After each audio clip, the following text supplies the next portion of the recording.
Meus irmãos e minhas irmãs, paz e bem.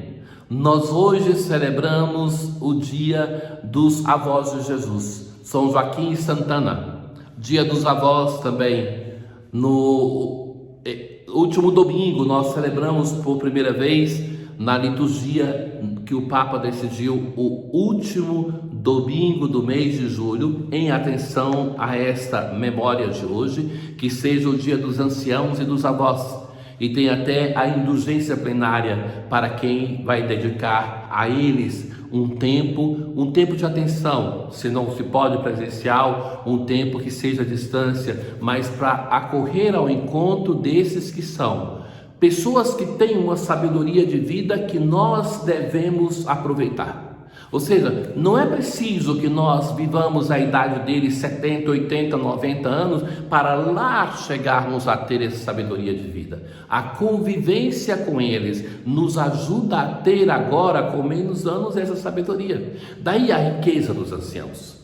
Ora, sabe que uma vez uma pessoa anciã no confessionário me falou assim, com 97 anos, ela dizia: Frei, quando chega a minha idade, a gente já não tem mais desejo de viver, porque eu olho ao meu lado, todas as pessoas que participaram da minha vida, elas não estão mais, elas se foram. E depois, os temas que eu trato já não interessam mais a ninguém. As pessoas ficam um pouco comigo e me deixam, porque já não interessam mais. Daquele dia eu comecei a pensar muito na situação de um idoso. E tive a oportunidade também de muitas vezes estar nos asilos com eles. Então, aproveitem essa sabedoria. O mundo de hoje nos educa muito para o tudo e o rápido, que é bom, o que é jovem, o que é, segundo o nosso critério, perfeito.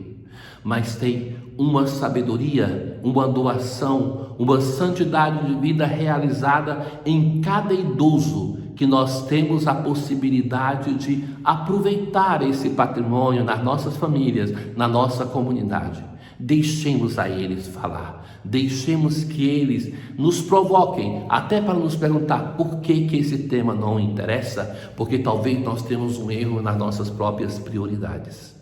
E é assim pensando que nós entramos na liturgia de hoje para celebrar São Joaquim e Santana. Esses são os pais de Nossa Senhora e, portanto, chamado da tradição também de avós do Senhor. A leitura que é escolhida para hoje do livro do Eclesiastes vai fazer o elogio dessas pessoas que nos precederam, dos nossos antepassados. Homens de misericórdia, seus gestos de bondade não serão esquecidos. A primeira característica: pessoas de bondade, pessoas de misericórdia. Eles permanecem com seus descendentes. Seus próprios netos são sua melhor herança. Então, também se pode dizer isso de outros avós, muito mais desses. A melhor herança é o seu neto para nós, é o seu neto Jesus. A descendência deles mantém-se fiel à aliança, e graças a eles também os seus filhos. Sua descendência permanece para sempre, e seu nome durará através das gerações. Por que nós sabemos o nome dos pais de Maria, dos avós de Jesus? Porque os evangelhos apócrifos nos transmitem esses nomes. Por isso nós o reconhecemos. De certo que, como doutrina, os evangelhos apócrifos não são reconhecidos pela tradição como canônicos, mas nós temos algumas informações que são interessantes, que eles nos transmitem. Então, nós reconhecemos esses dois, o valor e a santidade pela sua filha, Maria, a toda santa Mãe de Deus, e pelo seu neto, o Salvador, o nosso Salvador. E reconhecemos que deste casal nós recebemos o dom que são as duas pessoas mais santas, mais amadas por Deus, que o Senhor confiou a eles, de algum modo também o neto, que foram confiados os dois para que esses o pudessem educar. Valorizemos os nossos avós. Sabe que o ser humano é o único animal que nasce para ser avô e avó, não somente para ser pai e mãe. Nós podemos viver a geração dos filhos, mas também entrar na geração dos netos. E ali então uma relação bela, porque já não tem mais a responsabilidade de pai e mãe na juventude, no medo de errar, mas se relaxa, se vive com serenidade e que se pode ser essa pessoa que sustenta os netos em um caminho de vida humana, em um caminho de vida de fé. Quantas memórias belas nós temos da relação com nossos avós. Então possamos valorizar isso, nós que somos os netos e também os avós, para que possam valorizar isso. Ora, Jesus hoje no Evangelho vai dizer assim: felizes sois vós, porque vossos olhos veem e vossos ouvidos ouvem. Em verdade eu vos digo, muitos profetas e justos desejaram ver e ouvir o que nós vemos e ouvimos. Isso vale para todos nós. Ou seja, nós temos, meus caros, e isso tem muito sentido nos últimos tempos, nós temos uma igreja belíssima. Sabe que, pensem um pouco que qualquer instituição que tivesse 2000 anos de existência, ainda que fosse uma instituição mundana, com 2000 anos de existência, quanto patrimônio de sabedoria ela teria para nos transmitir. Agora se pensa, uma instituição com 2000 anos de existência e que é fundada pelo Senhor. Eu não tenho nenhuma dúvida sobre a fundação da igreja por parte de Jesus Cristo. E para mim é uma questão muito simples, que não se é possível fundar o reino sem fundar a igreja.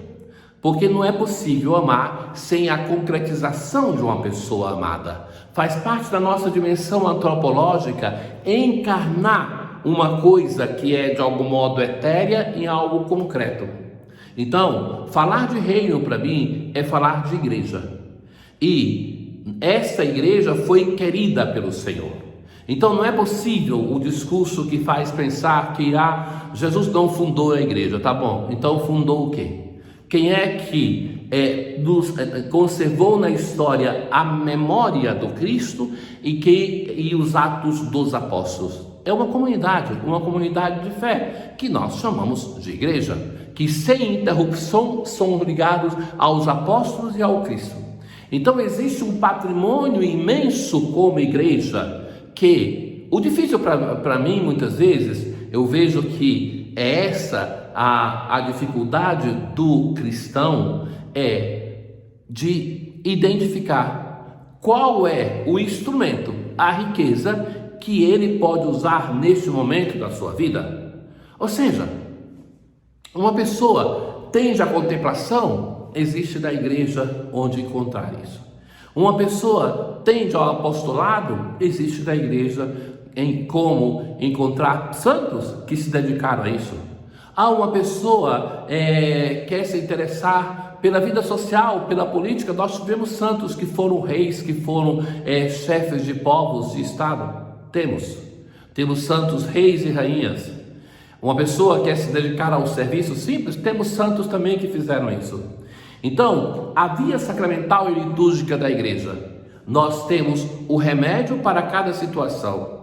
Temos, além da confissão, por exemplo, procurada por tantas pessoas como única solução, nós temos acompanhamento espiritual, temos o próprio sacramento da confissão, ou o perdão dos pecados veniais em tantos outros momentos. Mas para saber qual remédio buscar para cada ocasião, é preciso que se conheça, é preciso se aproximar de alguém que possa te instruir. Então, nós temos uma riqueza imensa que nos é oferecido pelo Senhor através da sua igreja, para que nós possamos usar. E isso, os tantos profetas, tantas pessoas do Antigo Testamento desejaram ter e não o tiveram, porque isso tudo nos chegou através da pessoa de Jesus Cristo. E Jesus hoje no Evangelho vai dizer: muitos profetas e justos desejaram. Isso também Joaquim e Ana desejaram, nos deram a pessoa de Maria e através de Maria o seu filho Jesus, mas não tiveram tantas riquezas de graças que nós temos. Por isso, meus irmãos, façamos valer todo esse patrimônio para que nós sejamos santos. Tenham um bom dia. O Senhor esteja convosco, Ele está no meio de nós. Abençoe-vos Deus Todo-Poderoso, o Pai, o Filho e o Espírito Santo. Paz.